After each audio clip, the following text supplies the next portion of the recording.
ಜಮ್ಮು ಕಾಶ್ಮೀರದಲ್ಲಿ ಮೇಘ ಸ್ಫೋಟ, ಸ್ಮಶಾನದಂತಾದಂತಹ ಹಲವು ಜಿಲ್ಲೆಗಳು, ಕೊಚ್ಚಿ ಹೋದ ಮನೆಗಳು ಮತ್ತು ವಾಹನ, ಮುಕ್ಕಾಲು ಮುಳುಗಿ ನಿಂತಲ್ಲೇ ನಿಂತ ಟ್ಯಾಂಕರ್ಗಳು. ಜಮ್ಮು ಕಾಶ್ಮೀರದಲ್ಲಿ ಮೇಘ ಸ್ಫೋಟ, ಭಾರಿ ಮಳೆಯಾಗ್ತಾ ಇದೆ. ಸ್ಮಶಾನದಂತಾದಂತಹ ಹಲವು ಜಿಲ್ಲೆಗಳು, ಆಪಲ್ ನಾಡಲ್ಲಿ ಇದಂತಹ ಒಂದು ಪರಿಸ್ಥಿತಿ. ಕೊಚ್ಚಿ ಹೋದ ಮನೆಗಳು, ವಾಹನಗಳು, ಮುಕ್ಕಾಲು ಮುಳುಗಿ ನಿಂತಲ್ಲೇ ನಿಂತ ಟ್ಯಾಂಕರ್ಗಳು. ಗುಡ್ಡ ಪರ್ವತ ಪ್ರದೇಶದಲ್ಲಿ ಪ್ರವಾಹ ಪರಿಸ್ಥಿತಿ ಎದುರಾಗಿದೆ.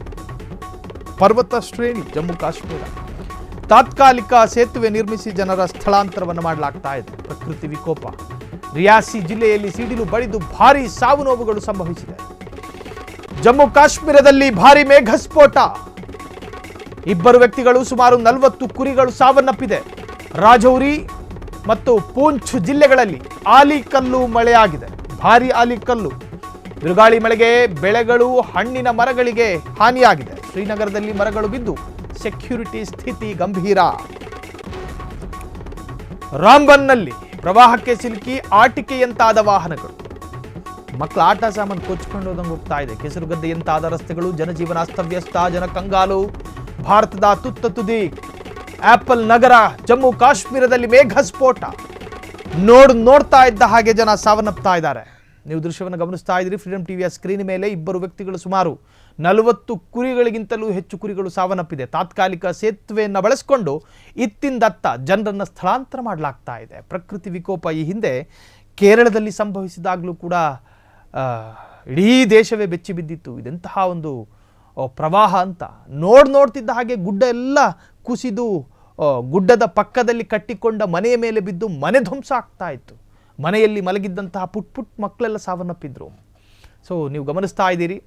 ಟ್ಯಾಂಕರ್ಗಳು, ಈ ಮಕ್ಕಳ ಆಟ ಸಾಮಾನು ಇರ್ತಾವೆ ನೋಡಿ, ಅದು ನೀರಿಗೆ ಮುಳುಗಿಸಿದ್ರೆ ಹೆಂಗೆ ಕಾಣಿಸುತ್ತೋ ಹಂಗೆ ಕಾಣಿಸ್ತಾ ಇದೆ. ಮಕ್ಕಳ ಆಟಿಕೆಯಂತಾದ ದೊಡ್ಡ ದೊಡ್ಡ ಘನಗಾತ್ರದ ಟ್ಯಾಂಕರ್ಗಳು. ಇದು ಜಮ್ಮು ಕಾಶ್ಮೀರದಲ್ಲಿ ಸುರಿತಾ ಇರತಕ್ಕಂತಹ ಭಾರಿ ಮಳೆ. ಬರೀ ಮಳೆಯಿಂದ ಈ ಹಾನಿಗಳಾಗಲಿಲ್ಲ, ಭಾರಿ ಗಾಳಿಗಳು ಕೂಡ ಬರ್ತಾ ಇದೆ. ಅಲ್ಲಿ ಗಾಳಿ ಮಳೆ ಸಹಿತ ಅಲ್ಲಿನ ವಾಹನಗಳು, ಮನೆ ಮಠ ಎಲ್ಲ ಬಿಟ್ಕೊಂಡು ಜನ ಬದುಕಿದ್ರೆ ಸಾಕಪ್ಪ ಅಂತ ಜೀವ ಉಳಿಸ್ಕೊಂಡು ತಾತ್ಕಾಲಿಕ ಸೇತುವೆ ಮುಖಾಂತರವಾಗಿ ಸ್ಥಳಾಂತರ ಆಗ್ತಾ ಇದ್ದಾರೆ. ತಾವು ಕೂಡಿಟ್ಟ ಕಾಸು, ತಾವು ಖರೀದಿಸಿದ ವಾಹನ, ತಾವು ಖರೀದಿಸಿದ್ದ ಜಾನುವಾರು ಎಲ್ಲವನ್ನ ಬಿಟ್ಟು ಮಕ್ಕಳು ಸಮೇತ ಬದುಕಿದ್ರೆ ಸಾಕಪ್ಪ ಅಂಥೇಳಿ ತಾತ್ಕಾಲಿಕ ಸೇತುವೆ ಮುಖಾಂತರವಾಗಿ ಸ್ಥಳಾಂತರ ಆಗ್ತಾ ಇದ್ದಾರೆ. ಜನಜೀವನ ಅಸ್ತವ್ಯಸ್ತಗೊಂಡಿದೆ. ಈಗಾಗಲೇ ವಿದ್ಯುತ್ ಕಡಿತಗೊಳಿಸಲಾಗಿದೆ. ಮುಕ್ಕಾಲು ಮುಳುಗಿ ನಿಂತಲ್ಲೇ ನಿಂತ ಟ್ಯಾಂಕರ್ಗಳು. ಸಿಡಿಲು ಬಡಿತದಿಂದ ಮನುಷ್ಯರಿಗಿಂತ ಹೆಚ್ಚು ಜಾನುವಾರೇ ಸತ್ತು ಹೋಗಿದೆ. ಅಲ್ಲಿ ಗುಡ್ಡ ಪರ್ವತ ಪ್ರದೇಶದಲ್ಲಿ ಪ್ರವಾಹ ಪರಿಸ್ಥಿತಿ ಎದುರಾಗಿದೆ. ತಾತ್ಕಾಲಿಕ ಸೇತುವೆ ನಿರ್ಮಿಸಿ ಜನರ ಸ್ಥಳಾಂತರ ಮಾಡಲಾಗ್ತಾ ಇದೆ. ರಿಯಾಸಿ ಜಿಲ್ಲೆಯಲ್ಲಿ ಸಿಡಿಲು ಬಡಿದು ಭಾರೀ ಸಾವು ನೋವುಗಳು. ನೋಡ್ತಿದ್ದ ಹಾಗೆ ಜನ ಸಾಯ್ತಿದ್ದಾರೆ. ಇಬ್ಬರು ವ್ಯಕ್ತಿಗಳು, ಸುಮಾರು 40 ಕುರಿಗಳ ಸಾವು ಈಗಾಗಲೇ ಸಂಭವಿಸಿದೆ. ರಾಜೌರಿ ಮತ್ತು ಪೂಂಚ್ ಜಿಲ್ಲೆಗಳಲ್ಲಿ ಆಲಿಕಲ್ಲು ಮಳೆ.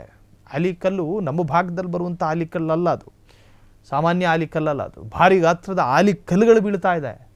ತಲೆ ಮೇಲೆ ಬಿದ್ದರೂ ಕೂಡ ಗಾಯಗಳಾಗೋ ಸಾಧ್ಯತೆ ಆ ರೀತಿಯಲ್ಲಿ ವ್ಯಕ್ತವಾಗ್ತಾ ಇದೆ ಅಲ್ಲಿನ ಆಲಿಕಲ್ಲುಗಳು. ಬಿರುಗಾಳಿ ಮಳೆಗೆ ಬೆಳೆಗಳು, ಹಣ್ಣಿನ ಮರಗಳಿಗೂ ಕೂಡ ಹಾನಿಯಾಗಿದೆ. ಶ್ರೀನಗರದಲ್ಲಿ ಮರಗಳು ಬಿದ್ದು ಸೆಕ್ಯೂರಿಟಿ ಸ್ಥಿತಿ ಕೂಡ ಗಂಭೀರ ಆಗಿರುವಂತಹದ್ದು. ರಾಂಬನ್ನಲ್ಲಿ ಪ್ರವಾಹಕ್ಕೆ ಸಿಲುಕಿ ಆಟಿಕೆಯಂತಾದಂತಹ ಕೆಲ ವಾಹನಗಳು, ಜೊತೆಗೆ ಕೆಸರು ಗದ್ದೆಯಂತಾದ ರಸ್ತೆಗಳು. ನೀವು ಗಮನಿಸ್ತಾ ಇದ್ದೀರ ದೃಶ್ಯದಲ್ಲಿ, ಕೆಸರು ಗದ್ದೆ ಅಂತಾಗಿದೆ. ಈ ರಸ್ತೆಗಳಲ್ಲೇ ಜನಜೀವನ ಅಲ್ಲಿ ಈ ಹಣ್ಣುಗಳನ್ನು ಮಾರಾಟ ಮಾಡಿಕೊಂಡು, ಕಂಬಳಿಗಳನ್ನು ಮಾರಾಟ ಮಾಡಿಕೊಂಡು ಜೀವನ ಮಾಡ್ತಾ ಇದ್ರು. ಆ ರಸ್ತೆಗಳೆಲ್ಲ ಇವತ್ತು ಕೆಸರು ಗದ್ದೆ ಅಂತಾಗಿದೆ. ಗಾಳಿ ಮಳೆ, ಸಿಡಿಲು ಮಳೆಯಿಂದಾಗಿ ಭಾರಿ ಮೇಘಸ್ಫೋಟ ಆಗಿದೆ. ಕಾಶ್ಮೀರದ ಇತಿಹಾಸದಲ್ಲಿ ಹಿಂದೆಂದೂ ಕಂಡು ಕೇಳರಿಯದಂತಹ ಮೇಘಸ್ಫೋಟ ಇದು. ಸ್ಟೇರ್ ಕೇಸ್ನಿಂದ ನೀರು ಇಳ್ಕೊಂಡು ಬರ್ತಾ ಇದೆ ಅಂದರೆ ಲೆಕ್ಕ ಹಾಕೊಳ್ಳಿ. ಮಳೆ ನೀರು ಮನೆ ಒಳಗೆ ನುಗ್ಗಿ 4-6 ಅಂತಸ್ತಿನ ಮನೆಗಳ ಸ್ಟೇರ್ ಕೇಸ್ನಿಂದ ಕೆಳಗಿಳಿತಾ ಇದೆ. ಇಳಿಜಾರಲ್ಲಿ ನೀರಿಳಿದಂಗೆ. ಅಕ್ಕಪಕ್ಕದಲ್ಲಿ ನಿಲ್ಲಿಸಿದ್ದ ವಾಹನಗಳೆಲ್ಲವೂ ಕೂಡ ಮಕ್ಕಳ ಆಟಿಕೆಯಂತೆ ನೀರಿನಲ್ಲಿ ಕೊಚ್ಕೊಂಡು ಹೋಗ್ತಾ ಇದೆ. ಲೆಕ್ಕ ಹಾಕಿ. ಭಾರಿ ಮೇಘಸ್ಫೋಟ ಆಯಿತು. ರಾಜೌರಿ ಮತ್ತು ಪೂಂಚ್ ಜಿಲ್ಲೆಗಳಲ್ಲೂ ಕೂಡ ಭಾರಿ ಮಳೆ. ಬಿರುಗಾಳಿ ಮಳೆಗೆ ಬೆಳೆಗಳು, ಹಣ್ಣಿನ ಮರಗಳಿಗೆ ಭಾರಿ ಹಾನಿ ಆಗಿದೆ. ಅಲ್ಲಿನ ಆರ್ಥಿಕ ಆದಾಯವೇ ಹಣ್ಣು ಹಂಪಲುಗಳ ವ್ಯಾಪಾರ. ಬೆಳೆಗಳೆಲ್ಲ ಸರ್ವನಾಶ ಆಗಿದೆ. ಆ್ಯಪಲ್ಗಳು ಕೂಡ ಸಾಕಷ್ಟು ಮರಗಳೇ ನೆಲಕ್ಕುರುಳಿದಾವೆ. ಸೊ ಈ ಪರಿಸ್ಥಿತಿಯಲ್ಲಿ ಕೆಸರುಗದ್ದೆಯಂತಾದಂಥ ರಸ್ತೆಗಳು ಜೊತೆಗೆ ಭಾರೀ ಮಳೆಯ ಪ್ರಮಾಣ ಹೆಚ್ಚಾಗಿದ್ದರಿಂದಾಗಿ ಮರಗಳು ಕೂಡ ಬಿದ್ದಿದ್ದಾವೆ. ಸಾಕಷ್ಟು ಮನೆ ಪ್ರಾಣ ಹಾನಿ ಸಂಭವಿಸಿದೆ, ಜಾನುವಾರುಗಳ ಹಾನಿಯಾಗಿ ಜನಜೀವನ ಸಂಪೂರ್ಣ ಅಸ್ತವ್ಯಸ್ತಗೊಂಡಿದೆ.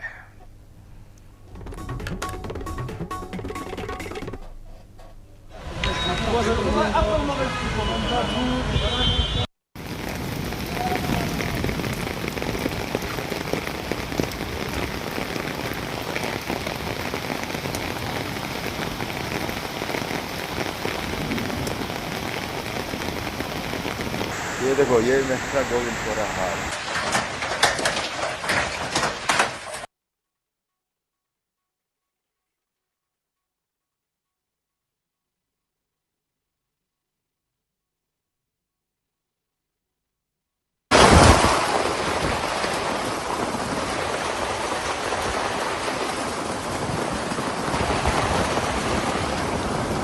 नेशनल हाईवे है।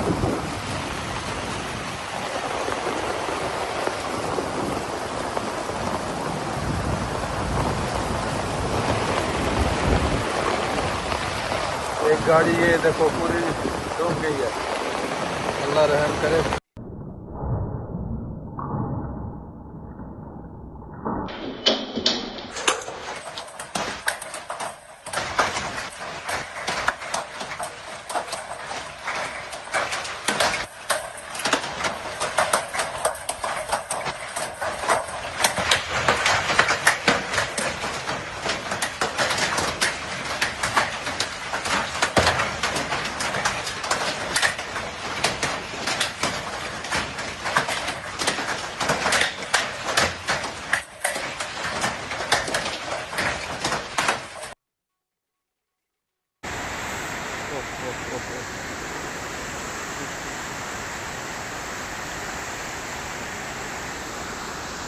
पूरा